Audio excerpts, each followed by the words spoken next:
Consumer को जो कष्ट से मरता है वही कंज्यूमर कहलाता है और उसी कंज्यूमर को क्या देना होता है। गुड मॉर्निंग गाइस, आप सभी अच्छे हैं, सेफ रहें, घर में रहें। देखिए आज का टॉपिक हम लेकर आए, ये भी जनरल एंट्री की ही बेस पर है आपके, इस पर मैं एंट्री समझाऊंगा आपको नेक्स्ट वीडियो में। आज का टॉपिक है टैक्स। क्या होता है टैक्स? टैक्स को हम लोग हिंदी कहते हैं कर। कर ये बहुत पुराने राजा समय से चलता आ रहा है। राजा लोग क्या करते थे, अपने प्रजा से कर लेते थे, वही राजा की रिवेन्यू होती है। उसी तरह सेम इस समय सरकार आपसे क्या लेती है, टैक्स लेती है, कर लेती है। ये सरकार का बहुत बड़ा रिवेन्यू का सोर्स है। इसका मतलब सरकार कहती है कर, यानी ते कर, सरकार कह रही है ते कर, यानी ते काम कर, कुछ कर, अब कुछ भी कर, हमको अपने इनकम का कुछ भर। सरकार कह रही ते कर फिर भर, यानी जो भी कमा रहे हो उसका कुछ हिस्सा मुझको क्या करो, भरो। कौन कह रहा है? सरकार कह रहा है जो भी कमाइए उसका कुछ हिस्सा हमको दीजिए। ठीक है, हम देंगे। अब कर कितने प्रकार का होता है? दो प्रकार का होता है। सरकार से तो सब लड़ी नहीं, सरकार मांगी तो दे पड़ी, नहीं दे बता डंडा मार के ले ले। और डंडा कहाँ मारे, बड़ी दुखाई, डंडा मारी तो बहुत दुखाई, ऐसे बढ़िया कर फिर भर। कितना बार भरना है? दो प्रकार से, डायरेक्ट टैक्स और इनडायरेक्ट टैक्स। कर कितने प्रकार के होते हैं? टैक्स दो, डायरेक्ट टैक्स और इनडायरेक्ट टैक्स। डायरेक्ट टैक्स कहता है प्रत्यक्ष कर और इनडायरेक्ट टैक्स कहता है अप्रत्यक्ष कर। ये प्रत्यक्ष अप्रत्यक्ष क्या है? देखिए, प्रत्यक्ष का मतलब होता है जो आपकी इनकम पर सीधा लगे, उसको बोलते हैं प्रत्यक्ष कर।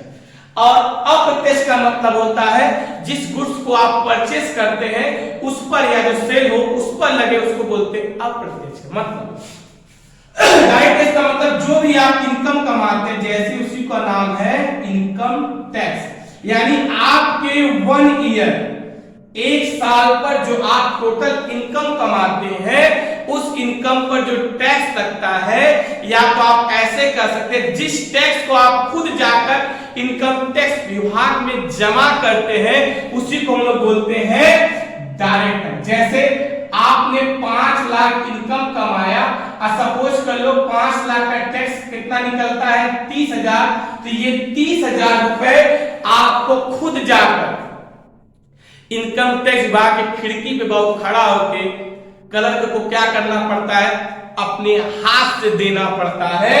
इसी को बोलते हैं इनकम। अब तो समय बदल गया, ऑनलाइन आ गया, आप ऑनलाइन भी पे कर सकते हैं, पर पे आपको ही करना है। यानी इनकम टैक्स विभाग में जो पैसा जाकर आप खुद जमा करते हैं उसी को हम लोग बोलते हैं डायरेक्ट टैक्स। इनडायरेक्ट टैक्स क्या है? इनडायरेक्ट टैक्स का मतलब होता है ऐसे टैक्स जो आप ना दे, आपकी जगह कोई और दे, पर देना आपका ही पैसा है। मींस जैसे आपने कोई चीज खरीदा, आपने 10 रुपए का बिस्कुट खरीदा, और आप देखिए आप कोई भी चीज परचेस करते हैं उस पर नीचे लिखा होता है इंक्लूडेड टैक्स। दवा लिया उस पर इंक्लूडेड टैक्स, बिस्कुट लिया उस पर भी इंक्लूडेड टैक्स, कुछ भी लिया, जो भी आप प्रिंटेड सामान लेते हो उन सभी पे लिखा होता है इंक्लूडेड टैक्स, यानी उस पर टैक्स लगाया जा चुका है, आपको बस देना है।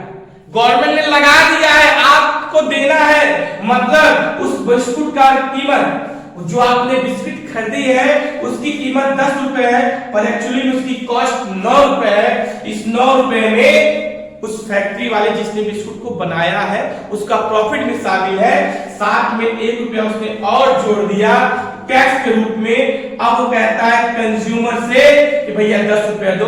कंज्यूमर कौन होता है? जो कष्ट से मरे उसी को कंज्यूमर कहते हैं। कंज्यूमर कौन? जो कष्ट से मरता है वही कंज्यूमर कहलाता है, और उसी कंज्यूमर को क्या देना होता है? टैक्स। यानी आपके द्वारा खरीदे गए गुड्स पर जो टैक्स दुकानदार लेता है, फिर वो दुकानदार जाके बड़े दुकानदार को देता है, फिर उसी तरह माध्यम से वो पैसा फिर गवर्नमेंट के पास फैक्ट्री में पहुंचती है और फैक्ट्री वो पैसा गवर्नमेंट को क्या करती है, पे कर देती है। उसी को बोलते हैं हम लोग इनडायरेक्ट टैक्स।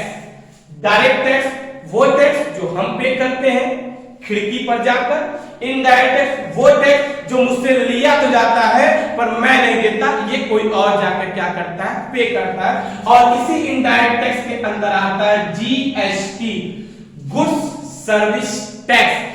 अब नेक्स्ट टॉपिक जीएसटी पर ही होगा और इसी में मैं समझाऊंगा आपको जनरल एंट्री। ठीक है, तो आपका टैक्स क्लियर हो गया होगा।